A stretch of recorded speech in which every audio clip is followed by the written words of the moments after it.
Assalamualaikum warahmatullahi wabarakatuh. Baiklah, kami dari kelompok 8 di sini akan mempresentasikan tentang evaluasi riset atau penelitian evaluasi. Sebelum presentasinya dimulai, saya di sini akan memperkenalkan saya Fadilatul Yusni dengan NIM 240531440, rekan saya Dea Adelia dengan NIM 240531010, dan Sri Aulia dengan NIM 2405318. Materi pertama tentang pengertian penelitian evaluasi yang akan dijelaskan oleh saya sendiri.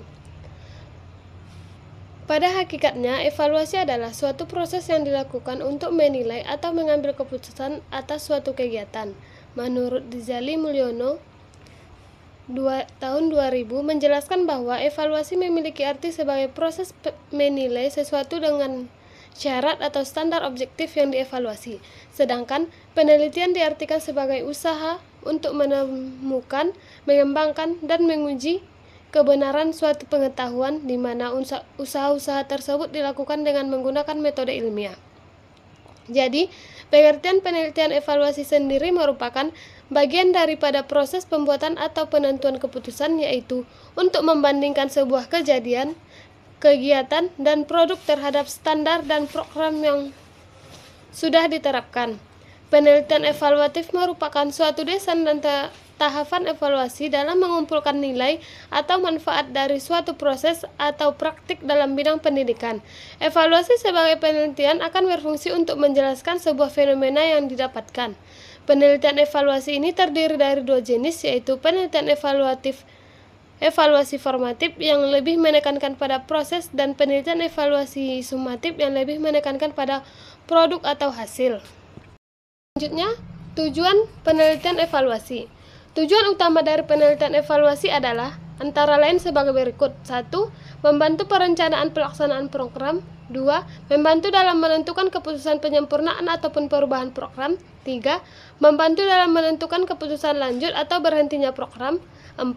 Menemukan fakta-fakta dukungan atau penolakan pada program. 5.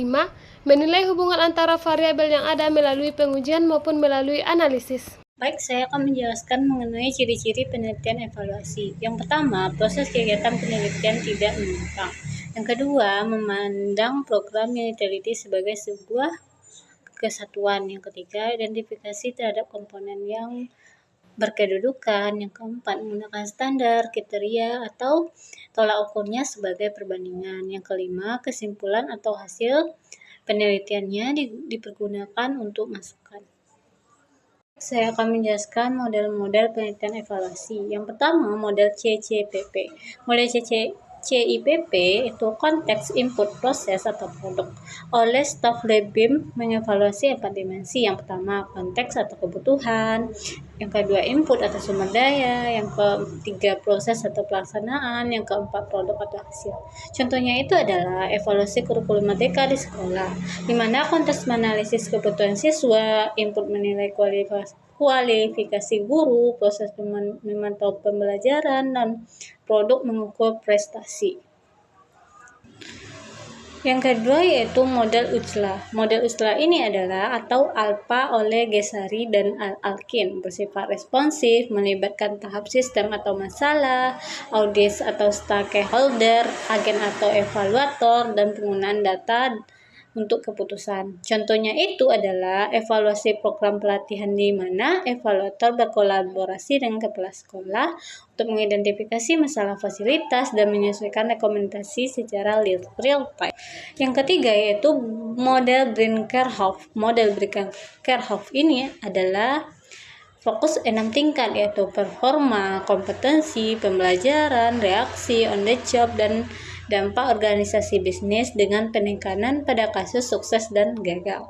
Contohnya itu adalah evaluasi pelatihan pegawai kantor, wawancara karyawan berprestasi tinggi untuk mengukur bagaimana pelatihan meningkatkan produktivitas tim secara keseluruhan. Yang keempat, model STACK atau Constance. Model STACK ini terdiri dari matriks, deskripsi atau intent versus observation, dan judgment. Standar versus judgment mencakup antecedents atau masukan, transactions proses, outcomes atau hasil.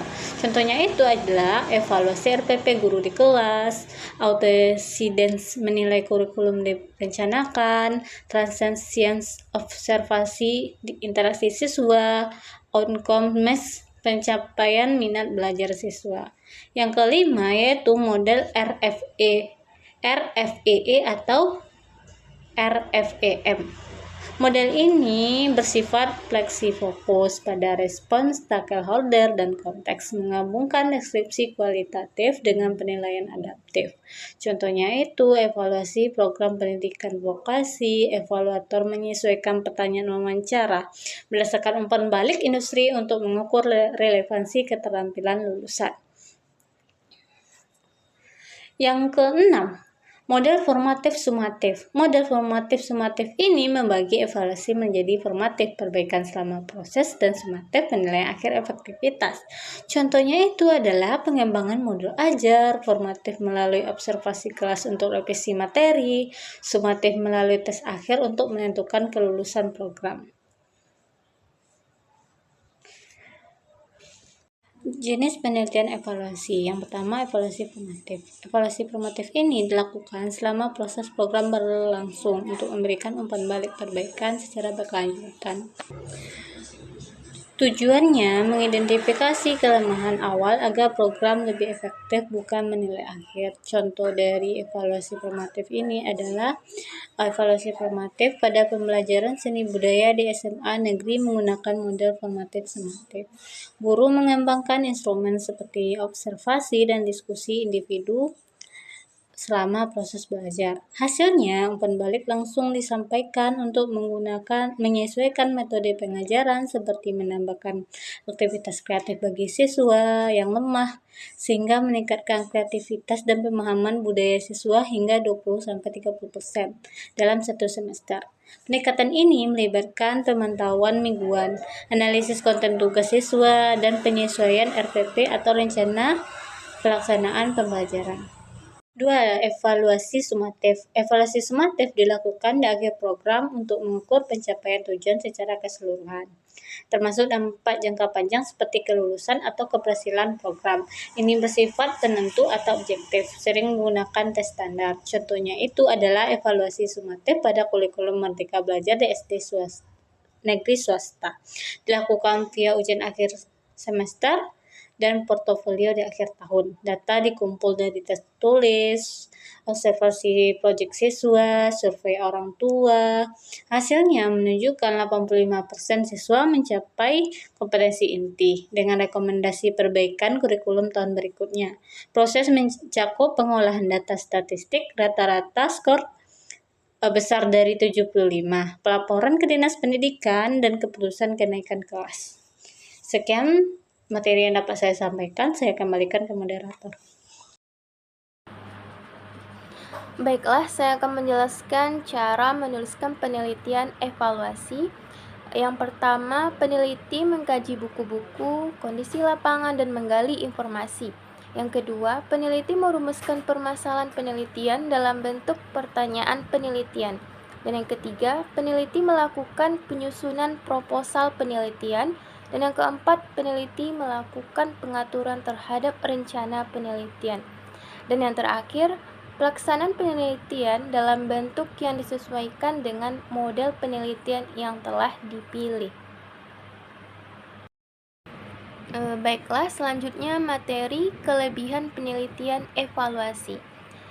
Ada 5. Yang pertama, memberikan umpan balik real time atau formatif untuk identifikasi kelemahan awal dan penyesuaian cepat metode pengajaran. Yang kedua, mendukung perencanaan program masa depan dengan data empiris tentang kemajuan dan inovasi, seperti penambahan aktivitas kreatif di kelas. Yang ketiga, menghasilkan pengukuran objektif pencapaian tujuan akhir atau sumatif yang berguna untuk melaporkan atau pelaporan kebijakan dan alokasi anggaran. Yang keempat, meningkatkan motivasi siswa serta kompetensi pendidik melalui pemantauan kontinu dan penempatan sesuai kemampuan. Dan yang terakhir, berfungsi sebagai alat strategis untuk evaluasi komprehensif seperti model CIPP dan memastikan rekomendasi berbasis bukti dan validitas instrumen.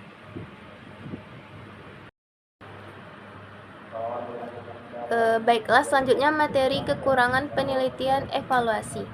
Yang pertama, menyebabkan beban kerja berlebih bagi guru atau pengelola, sehingga mengurangi kualitas dan ketelitian evaluasi akibat keterbatasan waktu. Yang kedua, rentan subjektivitas dalam penilaian, terutama aspek afektif atau psikomotorik karena kurangnya pemahaman teknik autentik dan konsistensi antar penilai. Yang ketiga, keterbatasan sumber daya seperti fasilitas teknologi, dana, dan tenaga kompeten, khususnya di daerah terpencil, menghambat evaluasi efektif. Yang keempat, kebijakan pendidikan sering berubah-ubah atau tidak jelas, sehingga dapat menyebabkan kebingungan, kurangnya koordinasi pusat daerah, dan hasil evaluasi tidak akurat.